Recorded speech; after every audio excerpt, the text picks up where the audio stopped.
Hello, everybody. My name is Devin Lau. I'm the Associate Director for Yale Center Beijing, and I am here with Ray and Kristen.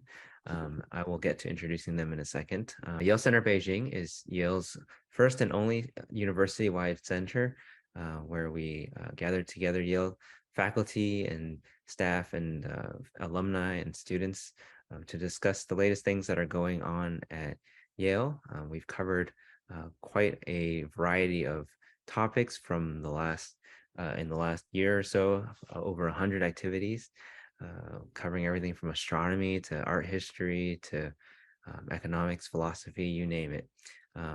But today we're actually starting a new, what will hopefully be a series of talks where we will feature people from different parts of Yale, and sort of, as many of you know, Yale has quite an interesting array of resources available. I would say an embarrassment of riches, and most famous of which probably is the Beinecke Rare Book Library, Rare Book and Manuscript Library. And so this is we're featuring Ray and Kristen as sort of a way to feature what goes on at the Beinecke Library, and they have some very interesting things to share with us today. So let me give them a quick introduction.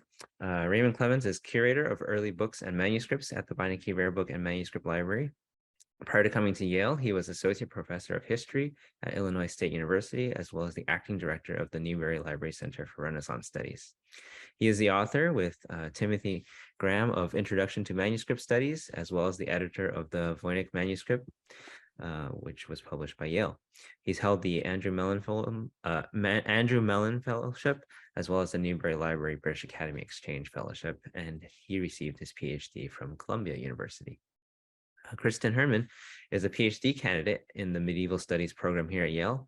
She received her bachelor's in art history from Case Western Reserve University, as well as her master's in world literature from there, before coming to Yale to do her PhD work. Her research interests include textiles, monastic architecture, and art historical approaches to manuscript studies, with special attention to 15th century medieval devotional books and the complex relationship between text and image. She is kind enough to take time off from writing her dissertation to join us this morning. Her dissertation, entitled Unrolling Revelation, Material Making and Meaning, addresses the multimedia, multimodal work of the late medieval nuns of Lower Saxony. She is currently a graduate research assistant at the Yale Center for British Art, which we will hopefully also feature in this series. And in the past, she was a curatorial fellow at Beinecke, where she co-curated this exhibit that we're going to be talking today about, The World in Maps, 1400 to 1600. And they will be focusing more on the European side of things, I believe. So I will turn things over to Ray, who will get us started, and then he will turn things over to Kristen, and then at the end we will have some time for audience Q&A. So feel free to input some questions into the chat box in the Zoom, bottom of the Zoom box, and I'll be happy to help moderate that when the time comes. So without further ado, Ray. Thank you very much, Devin. And thank you for tuning into this Zoom presentation. It's very nice to see at least a number of faces. I'm going to be sharing a number of slides so you can see some of the material that's in our exhibit.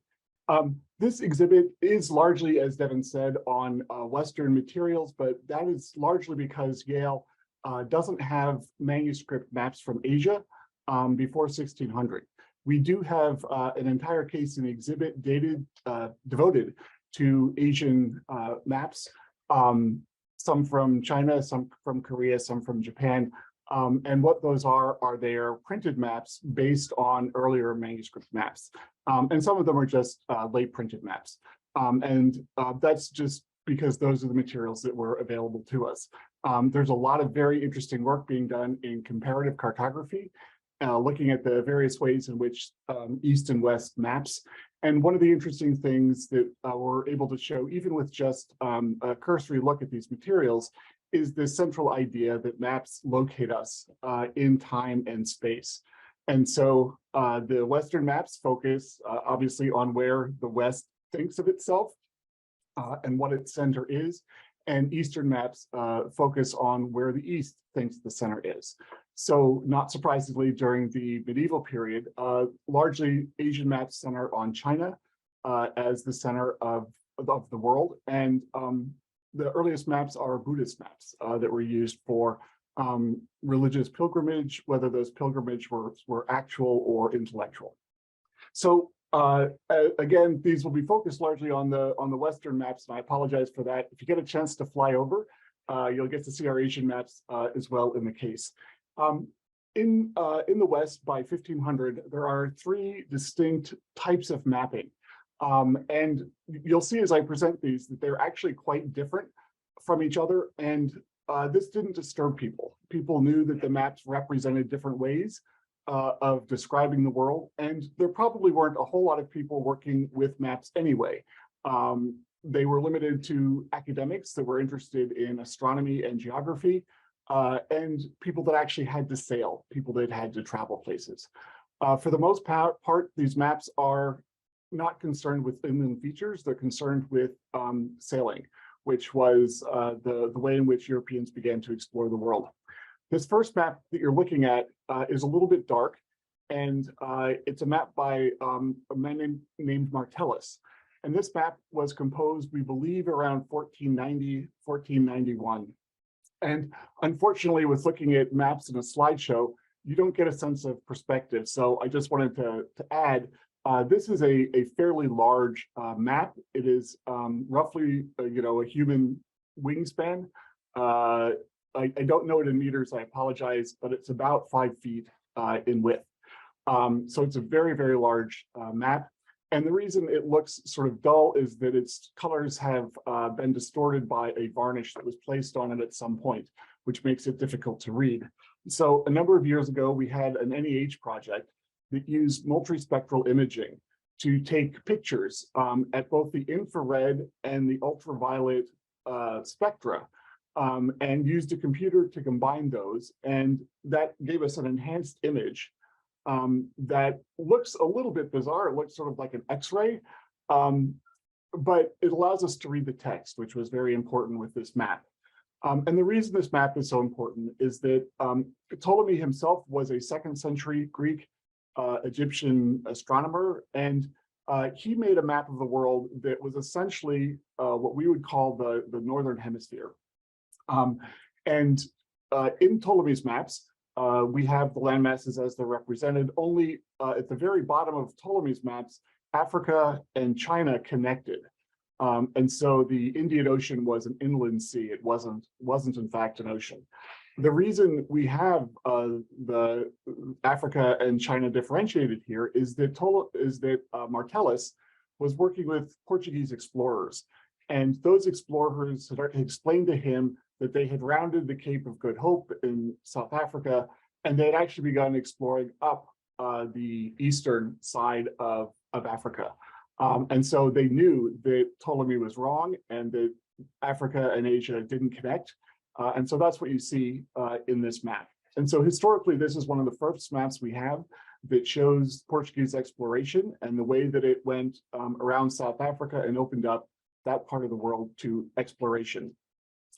These maps became popular because they were, from the 15th century forward, included in atlases. And an atlas is simply a collection of many maps, usually organized by geographic area. And so Ptolemy had maps of Africa and Europe and Asia, and then even smaller maps of individual regions. And so later geographers picked up on that, and as the Europeans began to explore the world, they added different maps. So this in 1491 is the moment before Christopher Columbus runs into Hispaniola. And one of the fun things about this map is that if you look in the upper right corner, you'll see an island. And that island is Japan. And the reason that's important is that you can see why Columbus thought that if he sailed west from Spain, that he would hit Japan fairly quickly. He knew that this map didn't really represent the circumference of the Earth, but Ptolemy thought the Earth was much smaller than it was. And so Columbus expected to arrive in Japan much sooner than he did. And also, if you're aware of this, when Columbus hits Hispaniola, rather than going around the island, which is the normal practice, he heads due north. And the reason for that is that he's hit what he thinks this map represents as Japan. But in fact, he hasn't. And he recognizes that by his second voyage and realizes that he's come into some sort of stumbling block. But this map gives you a nice sense of what Europeans thought the world looked like as a sphere.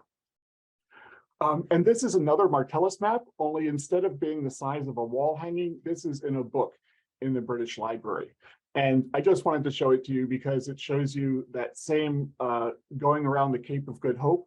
And you'll notice that again, China and Africa are not connected, but they haven't gotten very far up the coast of Africa. So this was done slightly before that second map. And this is it's called an island book, which is a book that talks all about various islands, which begins as a Greek compilation of Greek islands and then expands to something like what you see here. Another type of map that Europeans used a lot wasn't really a map, but it was a diagram. And we call this a TO map because of the way it looks, which is that using the Roman alphabet, it looks like the letter O with a T that has been written on the inside of it.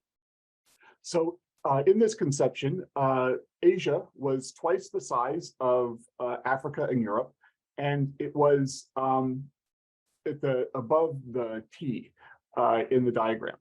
Africa and Europe were under the crossbar of the T, and they were roughly equal in size, and each of them was divided by a body of water. So the Mediterranean divides Africa from Europe, the Don River divides Europe from Asia, and the Nile River divides Africa from Asia. Medieval people were very, very much aware that the world was spherical. This is a diagram. It was used to help people memorize the location of the various continents, and obviously it couldn't be used to travel. But you will notice that as Europeans, they have put Jerusalem in the very center of the map. And Jerusalem, of course, isn't the center, even of this sort of a map, but it was how Christians located themselves, because that was where the origin story of Christianity began. So that's why we have that here. But everyone in the Middle Ages refers to the earth as a sphere, sphera is the word they use. And the reason I bring this up is that in North America, we often still teach grammar school students that medieval Europeans thought the world was flat, and that one of the reasons they didn't sail earlier was that they were afraid they were going to fall off the end of the continent, or rather the end of the world, and go into nothing. And I just wanted to point out that's actually a myth that was devised in the 19th century, when people really did think that the Middle Ages were barbaric. And they looked at a map like this, which is a diagram, and they thought, oh, look, it looks flat. And so these people must have thought the world was flat. Believe it or not, it was actually heretical to think the world was flat because it invalidates several biblical passages. And so the Pope actually at some point makes a statement about, belief in a flat world is against Christianity. So I just, for fun, wanted to let you know about that. And these TO maps could actually become very fancy.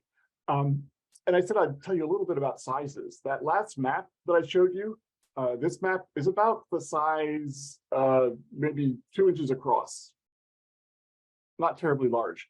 This one is the same size. It's also about 2 inches across. We just blew it up so that you were able to see it because it really is a beautiful map in a lot of ways. And this is the same TO map that you've just seen. So Asia is at the top and Europe and Africa are at the bottom. In this map, Europe and Africa have been switched in location. But that didn't matter in terms of medieval geography. Again, these were used to locate historical events, to locate wars in the classical period that they had read about, and often to indicate Christian areas that are important. So once again, you can see that Jerusalem is in the very center of the map. The letters there, J-E-R-H-M, with a line through the H is just an abbreviation for the word Jerusalem. And then the castles indicate cities or areas. They're not really very specific here. And this way you can better see that the oceans that surround the world. And where that smudge is, there used to be a face. And that's roughly where Europeans put the Great Britain, England, Scotland, and Ireland were thought to be in this sort of circle of waters that surrounded the Earth. The other fun thing about this map is that if you look at Africa, at the very bottom of the map, you'll see two columns. And those are the pillars of Hercules that were supposedly in the Straits of Gibraltar. They don't in fact exist, but it was kind of a fun representation to put them there. So those are representing the Straits of Gibraltar. And these sort of maps, again, they're not terribly specific. You couldn't get anywhere by them, but they were helpful for students to memorize where the various continents were, where some of the geographic features were that would be interesting and useful. But there are also other types of maps called portal-in maps or portal-in charts that we'll get to through this slide. So on your left, you have yet again another TO map. This is by a 15th century geographer named Gregorio Dati. And he has put, again, Asia, Europe, and Africa together in this diagram. And then right below that, I'm sorry, my slide clipped that. He has what he thinks is a more realistic picture of the Earth. So continents and waters and that sort of thing. In the next slide over is a portal-in chart that Dati has broken up into individual parts. And the pillars of Hercules that I just mentioned, the Straits of Gibraltar, that's what he's showing you in this very first picture. So you can see the islands, those are the Fortunate Islands, and then where Europe and Morocco, essentially, where Spain and Morocco essentially come together in those straits. That's what he's representing. And these portal-in charts are actually a large part of the exhibit. If you've been to the Beinecke, on the ground floor, we have these very large table cases, and those are filled with these portal-in charts. And these portal-in charts are about 2.5 to 3 feet wide and 2 feet deep. And what's fun about them is that they don't have an up or a down, that they can be rotated. And any way you look at them, some of the text will be in view and some of the text won't be in view. And these were the charts that were actually used to travel across the Mediterranean. In the classical world, they thought of a map as a circle around the Mediterranean, and all of the lands of the Roman Empire surrounded the Mediterranean. And that really is the way that Europeans saw mapping for a very long period of time. This is a very late portal-in chart. It comes from the 16th century. And what Kristen has done is she has put an overlay on top of this so that you can see what areas of Europe are represented. The Mediterranean, Italy is a boot, Spain and Morocco, the British, Ireland, Scotland, and the Holy Land all the way to the right, although it's not terribly, that mound with a cross on it is the Mount of Olives where Jesus is, sorry, the Mount of Olives where he's crucified. I've forgotten exactly where he's crucified, but it's Jerusalem. It just doesn't have a name there. But I wanted to show you this one first, just so that you got a sense of the geography, the layout of these maps. And this is a map from much earlier. This is a map from 1492. So again, the year that Columbus sails to the Americas. And we know that Columbus had a map like this on board. He talks about it, and there were a number of items that was saved by his son, and among those were portal-in charts. And what distinguishes a portal-in chart is it really is concerned with travel by water and not by land. And so what you see are a bunch of what look like lines that are coming out from the water. Those are ports. And if you're able to drill in close, you can see that some of the ports are red, and those are the large ports, and some of the ports are smaller, and those are black. And the idea is that you would use those lines that you see going up from the compass roses, and those are called rum lines. And you would use those to set a course across the Mediterranean. So you could go from one port in North Africa, say, to another port in Italy, using a map like this to sail. We don't know how they developed maps that were this accurate, that look this much like Europe looks. There were no hot air balloons. There's no technology that enables them to get a distance on Europe. And so we think that they made these maps by what we call dead reckoning. And that means going from port to port to port over obviously a long period of time and taking measurements, how long did it take us to sail from each of these ports, and eventually constructing a map around that. But that is still something that scholars are debating. It's one of those areas where we're still trying to figure out exactly who put these together and how. The earliest ones that we have are actually fairly already formed. We don't see practice ones. We don't see ones that are being done sort of in the middle. So this is fun because, again, it's a Portuguese map, and the Portuguese had started to sail south down Africa. And this one has this little, if you look in the middle of Africa, you've got what looks like a ladder. And then at the bottom of the ladder, you have an inset.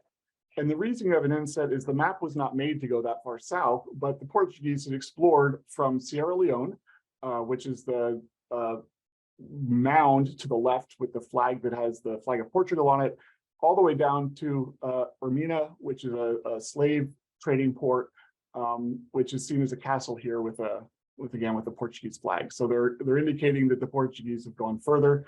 And these maps are, concerned with sailing. And so that's why you have very little inland features. But one of the inland features they almost always represent is the Red Sea. So if you go all the way to the right, you'll look what sort of looks like a slug that's kind of an orangish red color. And you'll also notice that there's a line that goes through it at the very top, and then the Red Sea continues. And that line is where Moses and the Israelites crossed the Red Sea into Israel. And what's interesting about that, of course, is that according to the Bible, after the Jews had crossed, God closes the Red Sea and drowns all the Egyptians. And so clearly this map is indicating an historical point in time when they were crossing, but not an historical reality because that land bridge no longer exists. By the way, there is text you can see right next to the Red Sea. And what that text says in Portuguese is that the sea is not actually red, but that it appears red because of the land formations around it are red, and that's reflected in the water. So there's kind of an interesting historical explanation for why the Red Sea is red. But it will continue to be red in almost all Portland maps up until the 18th century. It just becomes a convention. So those are the three types of maps that people were using before 1500. And what they do is they start to expand them. So as Europeans discover more and more of the world, this is the map we saw just a moment ago, you'll see at the very bottom, there's a circle. And in that circle is a map of the world. And that map shows Africa as a separate continent. It shows India and China, and it shows America and South America. And so that's the way that these maps begin to adapt, is at first they get larger, like the Portland chart that we just saw, and then they realize they have to abandon this sort of format, and they begin to play with formats to try to get the entire world represented. But the other thing you'll notice is that these maps begin to fill in the inside as well. So all those land areas begin to be filled in with the flags of territories, with cities that are inland. And then particularly in North Africa, they get filled in with these exotic animals, with camels and lions, and you can even see a unicorn right to the upper right of the inset there. So I don't think there were unicorns in Libya, but maybe Kristen will have a better answer for that. So that's a brief introduction to the sort of maps that if you were able to come to the Beinecke, you would get a chance to see. We have a lot more of them, obviously. This was just giving you a highlight of those maps. And Kristen will now talk about some specific maps. Yes, so I'm actually going to specifically be talking about one of the more famous maps in our collection. So give me 1 second. I want to share my screen. Start my slideshow. So while I don't have anything to say about unicorns specifically, if you happen to go out and find a unicorn, let me know. I would love to know. I wanted to talk a little bit this morning about one of the most well-known maps that's actually in the show. And one of these maps is actually a forgery. So before we get to that, I'd like to invite everyone, if you have a chance, to go to the website and take a look. We've got a little video on the show as well, so you can sort of get a sense of what cases look like. Some of the objects, they're not all manuscripts, some of them are printed books, but we also have these wonderful little globes, so you can see the world in 3 dimensions as well. People were thinking about the earth in all sorts of different ways. But this is an incredibly famous map called the Vinland map. If you were to go to the Beinecke today, now this is a very old photograph of the Beinecke, and you were to walk in the front door and then walk up the stairs where this case where books is, this is now an exhibit case. And this case we've filled with forgeries and information on forgeries. So why would someone forge a map? Maps are so telling in the way that they talk to us about how do we see the world around us?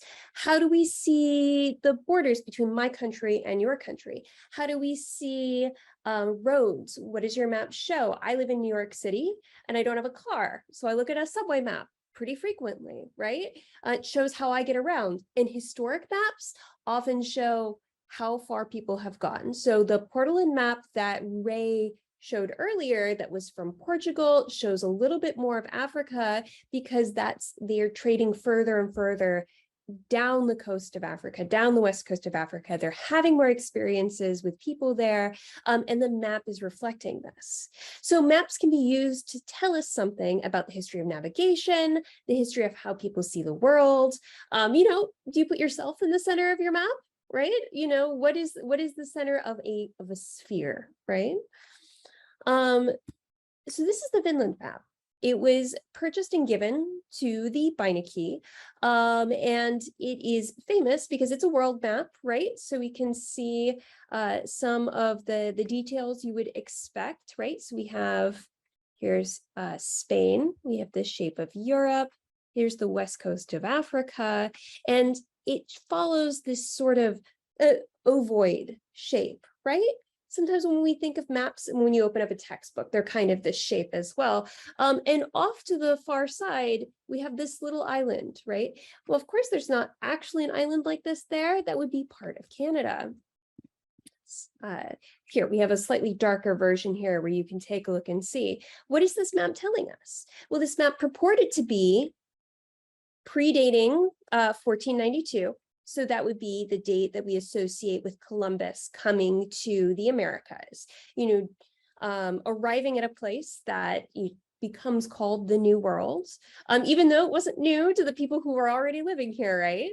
But he arrives here. This map is purporting to show that people were here before Columbus. So it's reattributing the interaction between Europe and North America, not to Columbus, but to people who were traveling from Scandinavia. So people who are traveling from Northern Europe. Now we do know, this is completely true, that there were some small settlements in North America, in Canada, and Newfoundland of people who were coming from Northern Europe. However, this map is actually not real at all. So one of the things that we've done with maps like this. Now, this one is interesting because if you look at it, there are already problems. Just looking at it, you don't have to be a maps expert, right? We see that the rest of the world follows the shape of the globe. It's nice and round. And then this section highlighted, if you were to continue that line, sort of falls off the edge of the earth, right? It's sort of, it doesn't fit the rest of the map. So it feels like, oh, there's something else going on here. Why wouldn't they have conformed this discovery to the shape of the map? So upon, announcing that it was here, there actually was quite a bit of pushback because people were very concerned about the rewriting of the narrative that, Columbus discovered America, but now, you're taking that away and you're giving that to someone else. And people were really upset about it. So we had protests. We had one of the senators associated with Connecticut here, destroying a copy of the Vinland map. Oh, lucky for those people, this is in fact a fake map. So there are a few things other than the way it just looks that leads us to that point. So one of the first things you do is we have carbon-14 dating, right? So that can tell us about the materials. Well, it turns out that this piece of parchment, and it is on parchment, so it's on animal skin, what is medieval, right? And you're like, oh, but I thought this was a fake map. This came with a book called the History of the Tartars, sometimes the Tartar Relations, which is a legitimate actual medieval book. And here I have a screenshot from our digitization. If you want to, you can go online and page through this manuscript. You can turn the pages, get a closer look at it, but it's a beautiful manuscript in Latin, right? And it is actually medieval. So one of the things that we ended up discovering with the fact that the parchment is real is the parchment had to come from somewhere and likely came from one of a group of manuscripts that's associated with this map. However, we didn't stop there. So I have borrowed a few images from our wonderful chemist and person who knows everything about different types of multispectral imaging, Dr. Richard Hark, who's at the Center for the Preservation of Cultural Heritage here at Yale. One of the things you can do is X-ray spectrography. So here we have an image of a tiny handheld XRF machine pointed at a portolan, which is also fake, looking at the different materials that make up the ink. So this process, and I've got a couple images here of actually the scan of the Vinland map, looks for different elements. So it uses scanning macro X-ray fluorescence to reflect particles back. So it has an emitter that sends particles at the material, and then it records sort of what comes back. And by recording that, we can tell what elements are there, right? And when we think about medieval inks, we know a lot of ink recipes. We know what we should expect. So, we looked for copper, we looked for sulfur, and we're not really seeing anything here, right? And then we look for titanium. Titanium is there. Now, titanium's a problem because titanium shouldn't be appearing in large amounts in a medieval ink. We would expect iron for iron gall ink, or perhaps it would be a carbon black ink, but we really shouldn't be seeing this much titanium. That's because this titanium is evidence of a modern ink. So we're looking at the shape of the map right here. You can see it here. This is the way it actually looks. It's quite faint. Matches up. So we've got that titanium that makes like a perfect match to the actual map, which is a big problem. Other than other problems, that we've seen looking at this map, this is a big one. This is indicating that there is modern ink on this map, especially when we're looking at this section over here, which is kind of a nice moment to highlight, but the entire map was forged at some point. So why do we have a case on forgeries? Well, Ray can talk a little bit more about this because I think he's particularly interested in forgeries. But part of it is it tells us about how people think about the world and what people want other people to think about the world. So not only is this map was sold as being something super rare and super unusual and telling us something that would rewrite the way we're thinking about history of the Americas, of exploration, of the way knowledge is transmitted between people. But it's also, there were monetary gains to be had. When we think about forgeries, we're not just thinking about ways to get the most money possible. The perfect Van Gogh forgery or the perfect forgery coming from someone who is interested in Da Vinci, but rather, thinking about how that can affect the way we think about history. So I think we are coming up on time for question and answer, but I just wanted to introduce this wonderful map. Thank you, Kristen. If I could just follow that with you, you started that question of why would we look at map forgeries? And your answer is very right. A forgery doesn't tell us anything about the time period that it purports to come from. But a forgery always tells us about the period in which it was made and how they viewed the past. And so even though the idea of whether Italians or Northern Europeans came to America first isn't something that people care about now, back in the 1960s, they cared very deeply about it because the Italian American community felt that they were not treated as full citizens of the US. And so they very much saw Yale as attempting to bring in a very white vision of the founding of the New World. So it really is reflective of, you know, the 1950s and the 1960s when it was made. And it still continues to fascinate people, which is part of the reason that we did this. One of our goals as a library is to make sure that not only do we preserve the past, but that we help people differentiate between what is real and what is fake, so that we don't end up with a distorted vision of the past. So thank you so much for leading off with that. That was really nice. Devin, do you have any questions for us? Great. Thank you both, Ray and Kristen, for a fantastic introduction to the exhibit. And as they've mentioned, if you have the chance to visit, we really do strongly recommend it. I've already been there, I think 3 or 4 times, just to keep looking at it. And I'm sure I'll be back before it closes. So I do realize that we didn't quite actually introduce the Beinecke itself. Sorry. So, which is an oversight on my part, because I just go there so often that I assume everybody knows about it, but obviously people in China might not know about it. And so maybe we can start off the questions with sort of a quick introduction, not just to the exhibit, but the Beinecke in general. And then while we're doing that, if people have questions for Ray and Kristen on maps, on the things that we've looked at, please feel free to either raise your hand and I can call on you and you can interact directly with us, or enter your question on the chat box. But first, do you want to give a quick introduction to the Beinecke? Yes, and that my apology as well, as I'm never quite sure where to begin. And so the building itself really is quite famous, and the screen that you see behind me is taken from the outside of the Beinecke Library.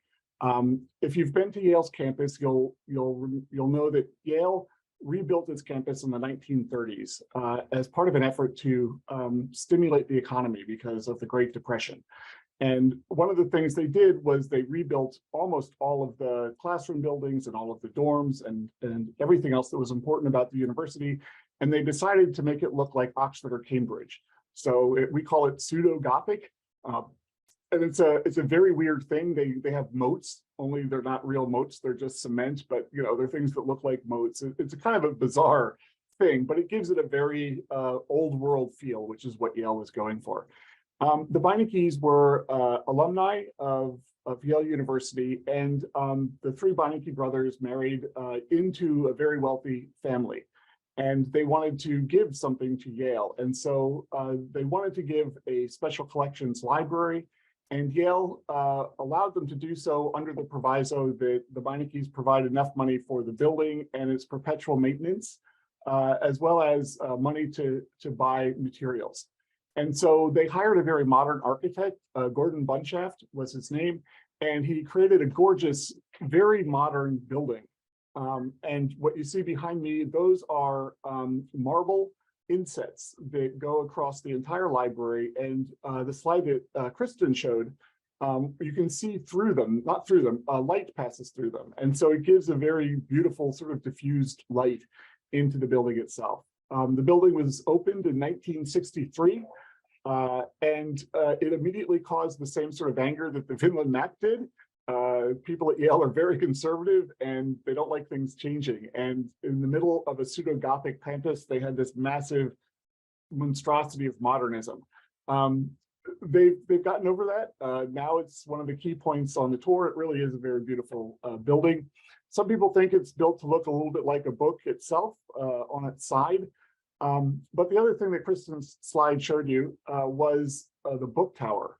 So when you first walk into the library, you're confronted by this tower of books, 6 feet tall, sorry, 6 feet tall wouldn't be much, 6 stories tall. It is all enclosed in glass. And it really is a stunning sight. And it was the first book tower. If you go to the British Library today, you'll see the King's collection in a big book tower, and it's very impressive. But it really was Bunshaft that did that. So that's the building itself. It's very modern, it's very pretty. It has its big features are it has a large Audubon, which is it's called an elephantine volume of the birds of America. And it literally is 20 feet across. It takes two people to turn the pages. And Yale's Gutenberg Bible is also on permanent display there.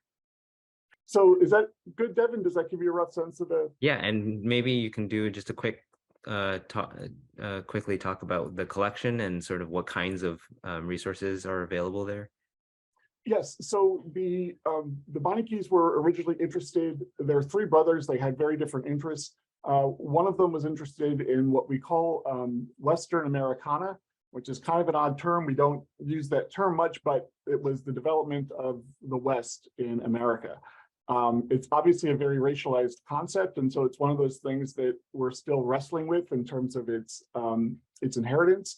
But it looked primarily at the west of the Mississippi River and the developments that took place there in Native American culture, in what would become the United States and what would become Mexico or Mesoamerican culture. It also has a very large European collection because, again, that was what one of the brothers was into. He was very much like medieval books. And so we have the largest collection of medieval manuscripts in North America. It's very small compared to any of the big libraries in Europe, but for America, it's a very large collection. And it's also very interested in English collections. And so part of the result of the inheritance of English law and English culture is we've got a very strong English literature collection, and then continental European as well. We don't do as much. There are other areas of the library that do Asia and Africa. And so those are not at the moment in the Beinecke itself. But over time, the Beinecke is becoming more and more associated with special collections. And so eventually, we all hope that those materials will be included as well. Great, thank you so much. And I will add that the Beinecke is indeed a very special place, and you get the chance to hold manuscripts in your hand that are hundreds of years old, and look at things that you didn't even know that people collected. And so for those of you guys that do have a chance to visit, highly recommended. So a couple questions that have come in. Oh, and also I want to point out that Kristen in the chat box has included a link to some of the digitized collection of the Beinecke. And so for those of you that are interested, that's a great thing that you can explore as well. Can I I got a question directly, so I was going to go and answer that. Sure, that's okay. Because Lucas wrote to me, thank you, Lucas. And he asked a really good question, which was, what was the most useful map in the past? And it's a fantastic question because it really does show you, that answer depends on who you were. And as Kristen said, what you wanted the map to do. So if you were hoping to, most Europeans were too poor to travel. And it was too dangerous to travel. And so they went on these sort of imaginary voyages. And we have books that did this. We have a book called Mandeville's Adventures, where he travels through strange lands and meets fantastic peoples. And so for people that were never going to leave Europe, these maps were useful because they allowed them this kind of space to think about what were other cultures like, what was the rest of the world like. And they really did think it was a fantastic place, that it had creatures that were human, but just had 1 foot and hopped along on the 1 foot. There was a race of people who didn't have a head, but their face was on their chest. So there was all kinds of sort of interesting maps. The most useful for travel probably would have been the Portolans that we talked about, that Portuguese map that had all the sea ports on it. And that would have been the most useful in a practical sense. That would have been a map that would have enabled you to get from one place to another. So Lucas, is a great question. Thank you. Speaking of Portolans, can you give us a sense of how prevalent they are in terms of at that time? How many are there? Are a lot of people using it? And then now in collections, like the Beinecke or outside the Beinecke, how common is it to have some of these Portolans? Your question hints at something that is really interesting that I didn't get a chance to talk about, which is that the Portolans that I showed you, you'll notice they had a lot of color. in them. So we talked about the Red Sea being kind of reddish or orange, and then all of the castles are decorated and the unicorn is in color. And the reason that's important is that you probably wouldn't have used a map like that on board ship because you don't need any of those fancy features. You don't need a map in color. And so we think that there were probably hundreds of these portolan charts that were just black and white, that were just, had the ports, had the outlines, but didn't have any color. And that almost all of those have been destroyed by being used on board ship until they were gone. And so we don't have very many of those at all. We do have a lot more survive of the pretty ones because they never went to sea. They were used to help people plan. They were used probably as wall hangings to, show students as well as merchants where their goods were going. And those probably survive in greater number because they were of greater value. And I don't know an exact number. The Beinecke has, I think, roughly 20 of these. The Vatican has several hundred of them. And so, a lot of them survive. They're not always very well cataloged because they're not books, but they end up in libraries. And so it's often difficult to, like all roles, as Kristen will tell you, it was very difficult for people to catalog those correctly. So is that a map of the world? Is it, a chart versus a map? What sort of thing? So a lot of the pretty ones survive probably, but the ones actually used on board ship, we have maybe one or two examples. Great. And Kristen, maybe a question for you. Sort of how did you end up sort of thinking, oh, I'm going to do this project where I curate some of these maps, and sort of what was the beginning of that, and how did you sort of conceptualize this exhibition? That's a great question. Thank you so much. Actually, this was something that Ray invited me to help him with. I was going to be a curatorial intern at the Beinecke for a year, and I got on at a very early stage, and I got to start with choosing objects through making, like, designing cases, helping with labels, that sort of thing. And it was really wonderful. Ray's a really generous collaborator and just so smart and knows all of this map material so well that it was really wonderful for me to be able to join this process. My normal materials are in fact manuscripts, the things that I'm studying for my dissertation, but they tend to be more religiously focused, and they were made specifically by and for people who didn't travel at all. Nuns who lived in convents, right? They're not allowed to go anywhere. So this is a real sort of reversal from the cloistered to thinking about the wider world. But it's been really wonderful. Great, thank you. Looks like we have another question in the chat box. Are there any Arabic maps in the collection, and can you talk about the Arab Islam influence that we can see from medieval European maps?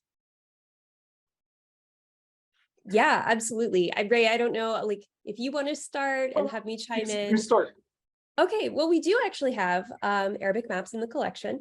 The Arabic and Persian collection at Yale is actually pretty extensive, but in need of people who are really interested in it and have the language skills to really dig into these materials.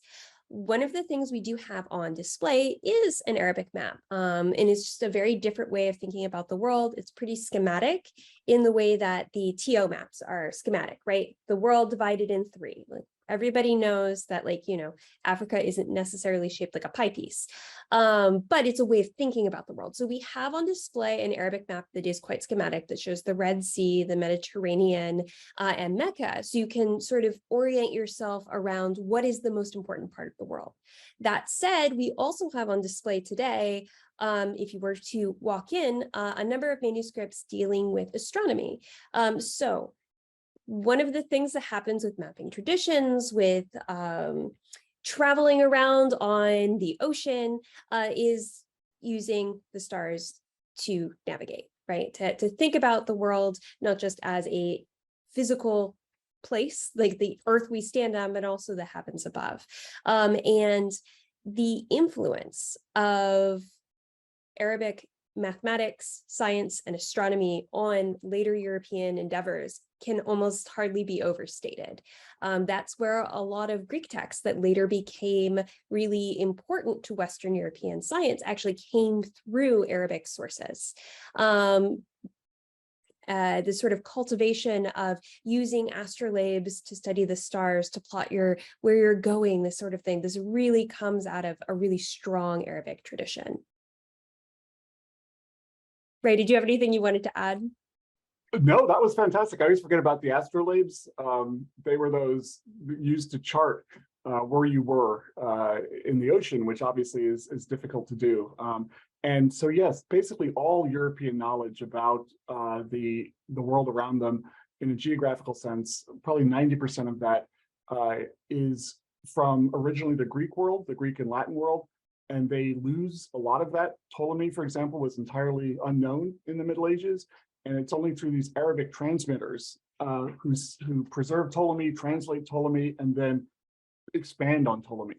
And so in the 15th century, that's when Europeans really get all this geographical knowledge from the Arab world. And as Kristen said, we have a very beautiful map of the world, and it looks a lot like the TO maps that we see in Europe. It's a diagram. It's not meant to realistically show the world. It's to give you a sense of the relationships between, where is Mecca and where is Egypt, and, where are the important parts of the world. But the reason we only display the one is we only have one. There just aren't as many. Most of them are in the British Library and the Bibliothèque Nationale de France. But there really are its own independent mapping tradition, and something that scholars are working on independently. And that may be partially the answer that of my next question that I was going to ask, which is, we've talked about the Eurocentricness of the exhibit, of course, because a lot of the resources are there. But interesting enough, even the maps themselves are sort of, Eurocentric. And yet, something I noticed in the TO maps is, Asia is actually twice the size of Europe, right? And so does that have to do with sort of their understanding of the physical reality of Asia, or is there also some sort of, does it have to do with the influence of the Arabic world and how a lot of the map making skills are actually coming from there? Sort of, can you talk about the conception of the size and how that's, yeah. Yes, so that the sense of Asia's size relative to Europe and Africa comes again from the ancient Greeks. And I'm using Ptolemy as a representation of all that. It wasn't that Ptolemy was the only person, but what Ptolemy does is he takes all the previous knowledge of the world and makes that into an encyclopedia. And so he's an easy sort of touchstone to say, okay, Ptolemy gives us this. So the Greeks had actually had explored a good deal of the East. They themselves had traveled there, they had trade relationships there, and they were very interested in mapping that. And if you look at Ptolemy's atlases, a lot of those maps are of China, not of, sorry, China, but of Asia in general. And so it was the Greeks that first laid out those sizes relative to each other, and they thought of Asia as much larger, about twice the size of either Africa or Europe. One of the reasons, though, that they did that was they didn't have any knowledge south of the equator. And so that was because of another thinker named Macrobius, and they thought the equator was too hot for people to pass, that your ship would go up into flames if you passed through the equator. And so they thought that area was inaccessible to people from the northern hemisphere. And so the only part of Africa they had is really Ethiopia across. And so they just have that very top sliver of Africa. So in one sense, their information was good. Asia is much larger than Europe, but its sense of relationship to Africa was skewed because they didn't know anything about sub-Saharan Africa. Does that answer your question? I'm sorry if that was pedantic. No, that's great. And Okay. I mean, we could explore that, in many different ways. I do see a flurry of questions coming in from the chat box. It does take people a while to warm up, so we'll try to get through these three here. was it unusual or usual for people for maps to be retailed to a normal civilian as a commodity? I think we're all used to having, a world map on our phone, very easily accessible. Or is this really something that's only available to the nobility? So that's the first question, if anybody wants to tackle that. It's a fantastic question. And the map that I showed you, the Portuguese portolan, it is the earliest Portuguese portolan, and it's one of the few. There's only two before 1500 that survive. Yet we know it was the Portuguese that sailed down the coast of Africa. So what happened to all their maps? What happened to all their maps was that Prince Henry the Navigator and his successors that set out on this traveling mission wouldn't allow any of these maps to be distributed. They were very jealously guarded because that was what gave them their trade empire. And so for information to leak out, it leaked out from the sailors that were traveling, right? And they could sell their information to other map makers, usually Italian or Spanish, who then made those maps. Maps weren't technically forbidden. You were certainly allowed to have them, but they were expensive. And so the people that had them were often aristocrats and nobles. They were definitely of at least the business class. Businessmen needed maps to be able to lay out, where they were trading, because the cost of their goods was dependent not only on the length of the voyage, but on tolls. And every region was controlled by a different potentate that you had to pay a different tax to. And so these maps were obviously very helpful for them in figuring out that. So as with most things, most Europeans are illiterate, and we don't think they used maps or books. But in this case, maps were very, very specialized. They weren't forbidden, although obviously the Portuguese tried to guard that knowledge. But, and later on it is, later on we do have laws against distributing geographic information. But in this period, nothing is that well organized. Great. And maybe Kristen, for you, how do these visual images complement the written text to interpret medieval people's understanding of the broader world? Do visual images always accord with the written text? This is a great question. And it is a question that both historians and art historians love to talk about, right? This is, the question when you're talking about illuminated manuscripts is, what is the image doing with the text? When it comes to maps, there is a lot of variation. So a TO map might be doodled in the corner of a manuscript, and that only really tangentially deals with the the text. One of the large books that we have on exhibit right now is Ralph Higdon's Polychronicon, which was this amazing attempt at writing a history of the world by somebody who probably never went more than 30 miles from his monastery. So, there's some give and take there, but there is a nice solid TO map in the early pages. And it makes sense in the way that you're thinking this is a history of the world. He wants a little picture of the world in here. But it's not something that the text necessarily directly addresses, as in, look at the map, figure 1, that sort of thing. However, we do have other examples where the map is really integral to the text itself. Sometimes you'll even see maps and text sharing space together in really unusual ways. So one of the books we have on view right now has sort of parts of a map have been drawn and colored and sort of intrude upon the text itself. So they're sharing the exact same space, and the text and the map actually do have some relation. But sometimes images are illustrative and sometimes they're not. I know that's a little bit unsatisfying, but that is actually a lot of my own research, is looking at images and the text together. And sometimes they work together beautifully. They're really working together to create new meaning, new ideas. And sometimes this is a miscellany. This is the paper they have, and they wanted a map, and they wanted a travel account, or they wanted something entirely different in there. It really varies based on the history of the document and the history of the manuscript, because obviously sometimes we get books that have been rebounds, other things have been bound in them. Sometimes people had a bunch of books and they just bind them all together all at once. So it varies. Thanks. And then the last question from the chat box, are there any traces of Admiral Zheng He's exploration of the world in maps? And obviously we're touching on European maps mostly, but yeah, I don't know if you guys. Yeah, I'm so sorry about that. And I don't have any personal knowledge about that. And if you could ask that person to write to me, I will ask Michael Meng, who is our specialist in Asia, and they will probably have a much more satisfying answer. But I'm sorry, I just don't know that area well enough, and I don't want to speculate. Great. Great. Well, thank you everybody for a fantastic Q&A session there. And thank you for Ray and Kristen for taking the time in the morning to enlighten us about this exhibit. And again, if anybody happens to be visiting Yale, please be sure to stop by the Beinecke Library to check out the exhibit and to check out the library. It really is one of the highlights of the university. And thank you again for joining us. Thank you for this fantastic talk. I'm actually going to probably go back to the exhibit soon just to look at the maps again. And so, thank you.